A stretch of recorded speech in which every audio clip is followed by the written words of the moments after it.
And number one will make you eventually lose your number one.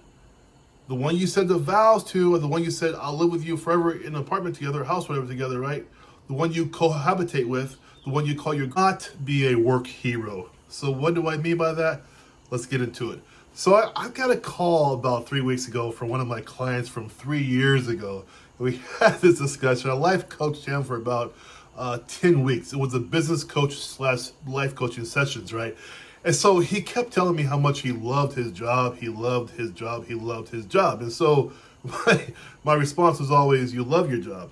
He said, yes, I love this job. And so, okay. And he always wanted to ask me about love and like, right? And so my differences are very direct. I think it's okay to like inanimate objects like a job, a car, whatever, but I never assign nor do I ever recommend we love things that are inanimate. Basically, things that cannot love you back, right? It doesn't make any sense to me. So, but that's his choice. He loved his job. So, on our last life coaching session, he said to me directly, he said, you're wrong.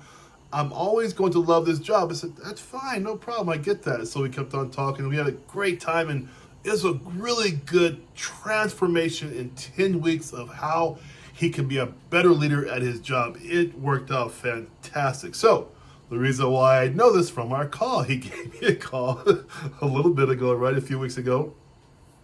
He is now VP of his company. After 16 years there, he is now VP.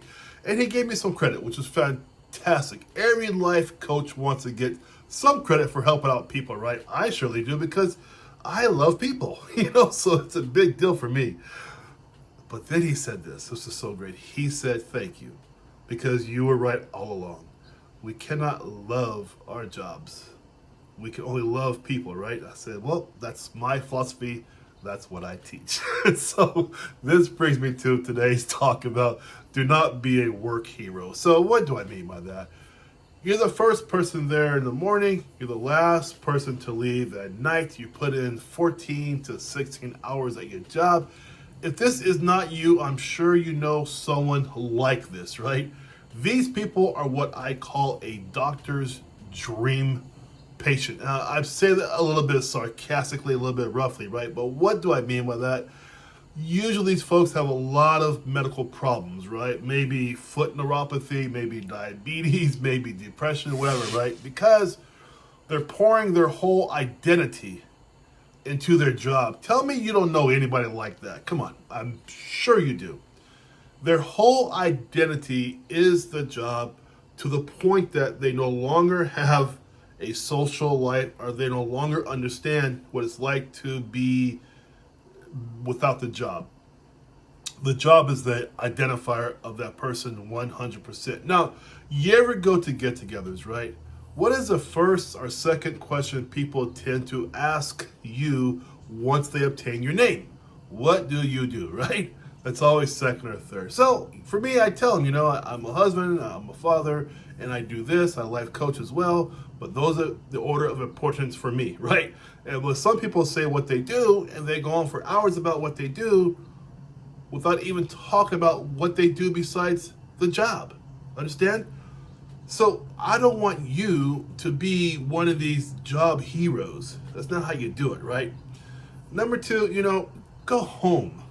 Seriously, go home sometimes. Just take a break. Get up off your desk and go home. Number three, when you're sick, and I don't mean COVID sick, I mean just sick. If you're sick, you have a cold or a flu, no one's going to think you're a hero because you're coming into work sick.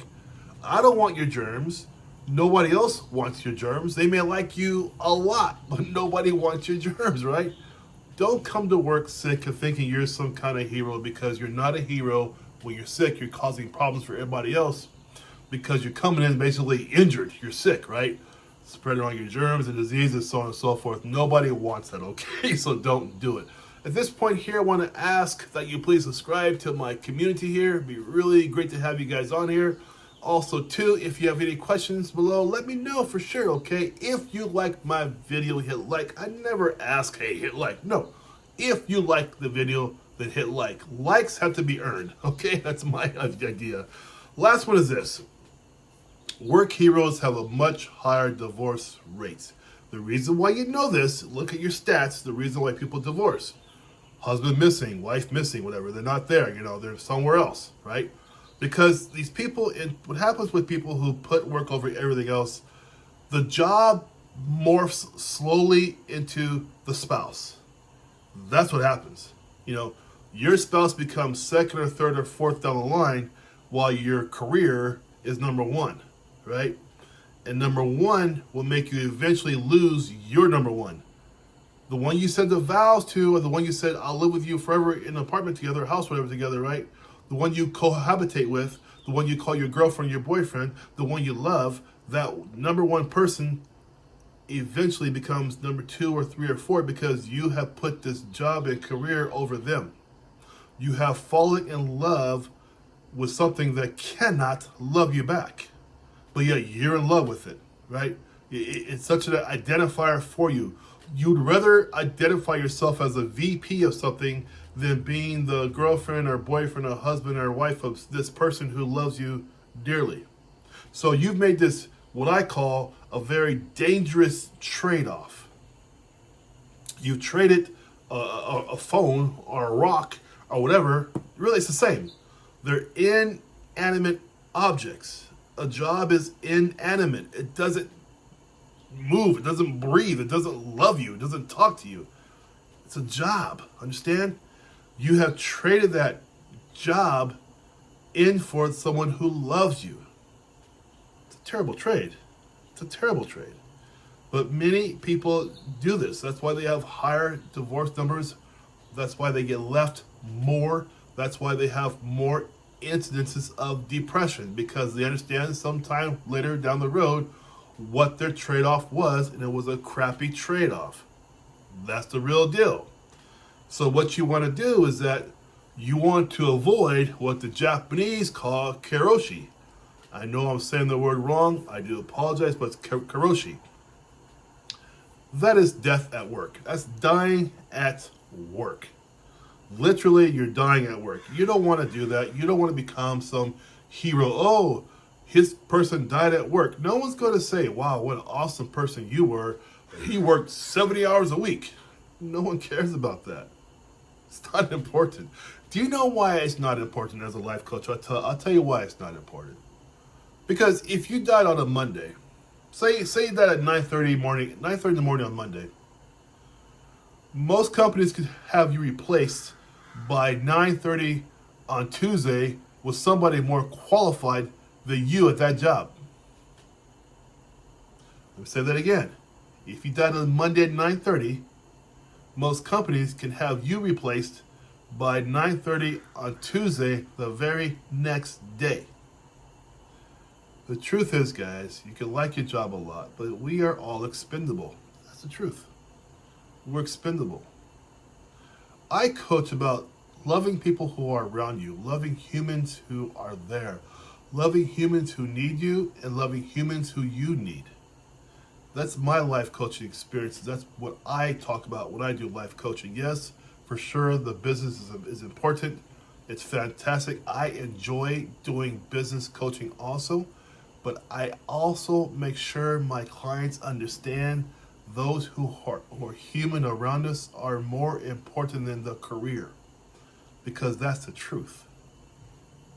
So I want you to think about that, how fast you can be replaced if you lost your job, because you can, because you are expendable. Yeah, we all are, right? But then bring that home, right? To your son, daughter, dog, cat, wife, girlfriend, boyfriend, husband. Do you think to them you can be replaced so easily? I know with my daughter, no way. My daughter's awesome.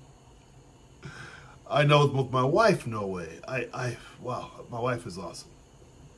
Those two people for me are irreplaceable. I've got a great career. I like what I do. But if I were to fall down right here, this video here, boom, gone. The next day, someone could be here doing the same video, doing the same job I'm doing. All right, guys. So bottom line, don't be a work hero. No one cares about that.